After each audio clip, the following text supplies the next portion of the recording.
The galaxy has truly taken a turn for the worse. The past few days have seen the numbers of the Jedi Order reduced to almost nothing, with a few stragglers roaming throughout the galaxy, doing all they can to survive. Among them is Ahsoka Tano. The journey she found herself on following the enactment of Order 66 was one filled with heartache. She saw Mandalore fall into war once more, Bail Organa planning a rebellion against the Empire, and then she learned the horrible truth. Her master, Anakin Skywalker, had fallen to the dark side. In doing so, the man she once knew had gone, and in his place, Darth Vader had risen. Nothing seemed right. Tano couldn't begin to believe that Anakin would fall so far from the light.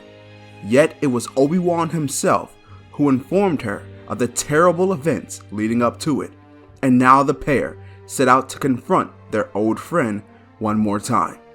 The plan that Obi-Wan had hatched was simple, even if it felt morally wrong to do. He knew if anybody had the slightest clue where his former Padawan had went, it would be Padme. The relationship between the two was meant to be secret, but the love they shared proved to be far too much to hide from a select few. Ahsoka herself had been inquisitive about the relationship between Anakin and Padme, but now was not the time to relish on old memories of the two together. Come, she's leaving. This is our time. Obi-Wan motioned forward as he headed to the chrome-plated ship that Padme flew. Ahsoka followed right behind as the two of them took refuge in a storage compartment towards the rear. Ahsoka could feel her heart sink as she could faintly hear crying, and soon realized that it was Padme who began shedding tears. She knew that Obi-Wan was here to kill what Anakin had become, but could there be another way? As far as she knew, not many individuals who had fallen to the dark side could escape its clawing entrapment, though Anakin was much different than anyone before. He was thought to be the chosen one after all. She then whispered to Obi-Wan, trying her hardest not to alert Padme that her journey to Anakin was not a lonesome one. Master Kenobi, are you sure this is right? What if we can save him? Ahsoka knew where this train of thought had came from. It was the result of spending almost 3 years of tutelage under Anakin. He was meant to be her master, but he grew to be the brother she never had, yet needed. I know the feeling you have about this, for I have it too. Obi-Wan seemed to have sensed a weakness brewing within himself, speaking on this. I've seen what he's done already. He's killed Shaak Ti, Sindralik, and the younglings. Saying that brought much discomfort for Obi-Wan and Ahsoka, but Kenobi pulled himself back into focus. As much as we both don't want to believe it, Anakin is gone. This Darth Vader has taken his place. Ahsoka raised her hand respectfully, showing that she understood, but also signaling that she didn't want to hear the rest of this conversation. She only closed her eyes, finding time to meditate before their arrival to wherever they were headed. Their destination would be the lava-stricken world of Mustafar.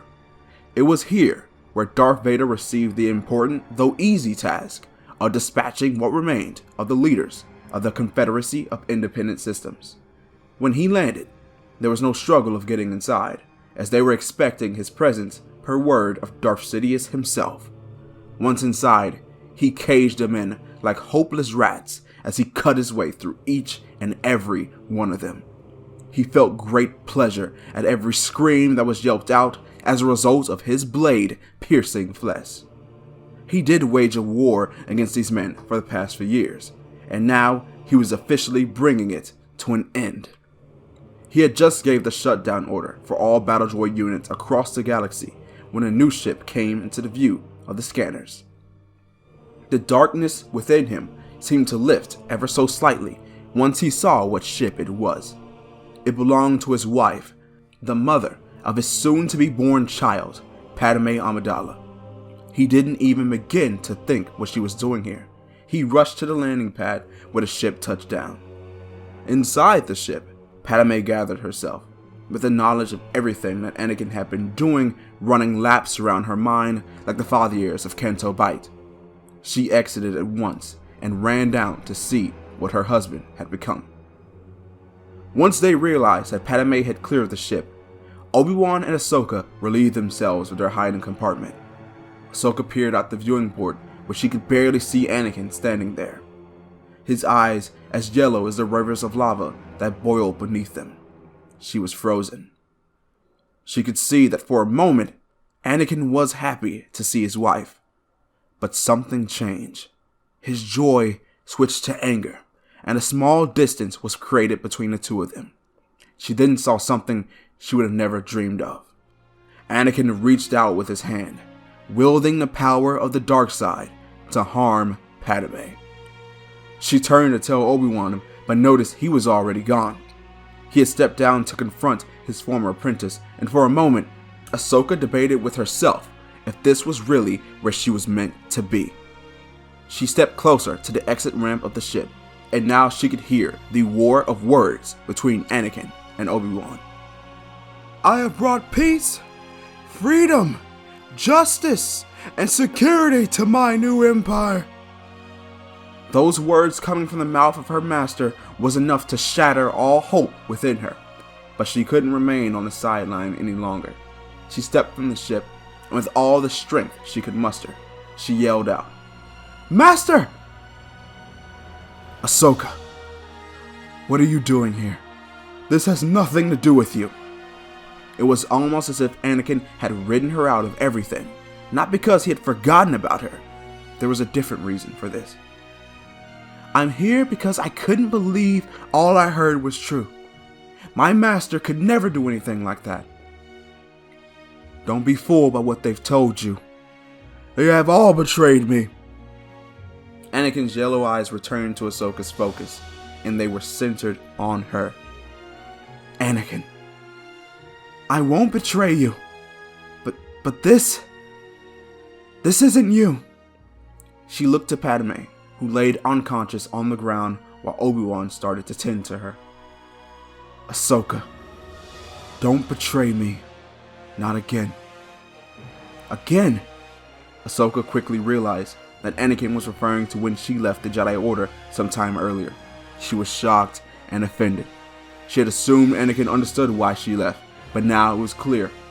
Anakin was no longer there. "It seems you've made your choice." Anakin was poised to take a battle-ready stance as Ahsoka prepped herself for the onslaught assault to come. She briefly turned to Obi-Wan. "Get her to safety. I can handle this." "Ahsoka, this isn't wise."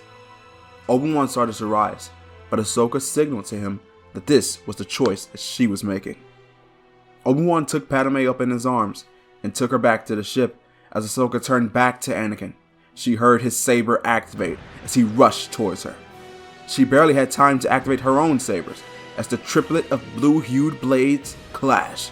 Sparks flew as Ahsoka kicked off Anakin, and it was here that she started to see just how different their styles actually were. Anakin rushed her at a speed where all she could see was a blue wall of light. Each swing was so powerful that it felt like he could actually cut through the blade itself if he continued. She had to create some sort of separation as she took the fight within the corridors of the facility, though once again, Anakin's speed was a hindrance, and she was limited within the confines of the Mustafarian facility. But there was an opening. Ahsoka spotted the control system for the lava, and knew that this could serve as an opening. She took the fight over to the console, and in an instant, where Anakin prepped for another attack, she swung her second saber behind her, and the alarm that filled the air was a sign that whatever she had hoped for was beginning to happen. As the duel between Anakin and Ahsoka dragged on, Obi-Wan inside the ship did all he could to help Padme. She was soon responsive again, though it was clear she was far from 100%. Obi-Wan, where's Anakin? Padme's weakened breath was troubling to Kenobi, and before he could answer, a sound that mirrored that of an artillery strike grabbed his attention. He rushed to the viewport to see that the lava rivers had become festering much more than when they had arrived, even some pockets jettisoning into the air and landing on the walkways. He knew the ship wasn't safe here as he rushed back inside. He spied C-3PO and requested his assistance. 3PO, we must prepare the ship for launch. It's all safe here. The protocol droid joined him at the cockpit as it slowly rocked and swayed up from its position. All the while, Anakin and Ahsoka now found themselves outside, where Ahsoka found more footing in her fight against her former master. Even with the impromptu geysers of lava that erupted, raining specks of the burning substance down, forcing them to find cover at times. Master Kenobi, look, there! Thanks to an alert from C-3PO, Obi-Wan spied a trio of blue sabers clashing amidst the rising levels of lava. I need you to hold the ship steady, 3PO. We have to get Ahsoka out of here. Obi-Wan made his way to the exit hatch as he watched over the duel between his old friends. Ahsoka soon spied the crone ship flying overhead as she began to realize what was happening. Her plan to destroy the lava console revealed just how unstable the entire planet was. It was practically erupting in symphony with Anakin as the pair stood silent for one another. It didn't have to be this way, Master. This wasn't who you were meant to be. Ahsoka tried one more time to plead with what possibly remained of Anakin Skywalker. This is the way it must be. Then we have all failed. The pair locked in duel once more as the lava nicked away at the platform that they found themselves on. Ahsoka knew that she had to wait for the perfect moment to reach the ship that Obi-Wan waited for her on, and it came. Eventually, the lava had saturated the structure of the facility so much that it began to give way. Anakin was thrown off base, and so was Ahsoka momentarily. But once Anakin caught wind of what she was attempting to do, he pressed harder, even as the bridge structure creaked under their feet. In what seemed like the penultimate moment, Ahsoka was pressed down, brought to a knee as Anakin drove his saber down across the X formed by Tano's blades. Ahsoka held on with everything she could. Soon, a gigantic wave of lava emerged. Both Tano and Skywalker dodged in opposite directions as the lava coated where they once stood. The side where Anakin stood began to finally give way as it started to succumb to the pressure. Ahsoka wished she could save him, but the structure plummeted down to the lava below, and for a moment, she couldn't find her master. There was a stillness before the ship with Obi-Wan came from above into view. Once on board, she looked down to see if she could spot her master one last time, and there he was, set atop the structure that had just become detached from the main facility. Anakin watched as the ship flew away. To where? He had no idea.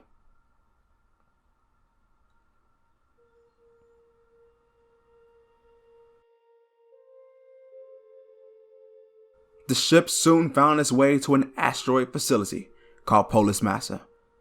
Bail Organa waited with Master Yoda, who also failed in his efforts to stop Darth Sidious on Coruscant. Medical droids were tending to Padme while they all watched on. One of the droids approached with startling news. Padme Amidala was carrying twins, and they had to be delivered immediately, as Padme herself was dying.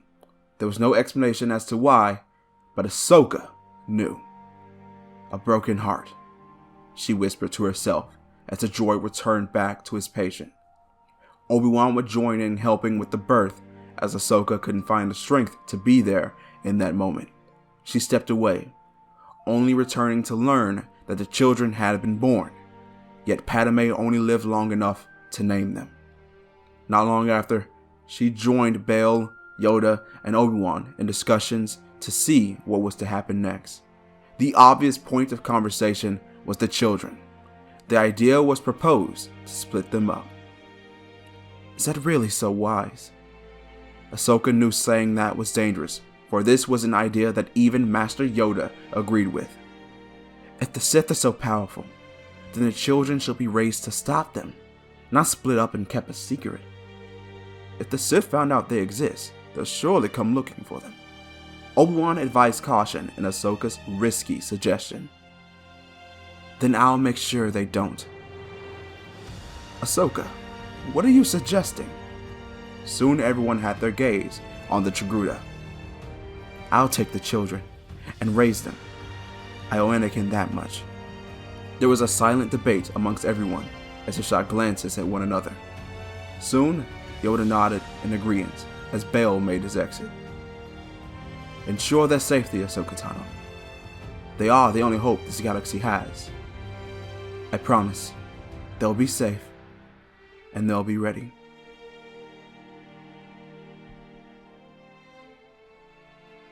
Well, that is going to be it for this series, Maul Dies at Mandalore. As usual, keep it locked because next Sunday, the behind the scenes of this particular series will be released where you guys can have any questions you have answered, learn about the writing process, old ideas that were tossed out, inspirations, anything of the sort. You can check it out. BTS next Sunday. Keep it locked to Marauders Guild for that. If you enjoyed this video, you know a like will be greatly appreciated. Subscribe if you have not already, and ring that bell to get notified about every upload here on Marauders Guild. And until the next time, may the force of others be with you.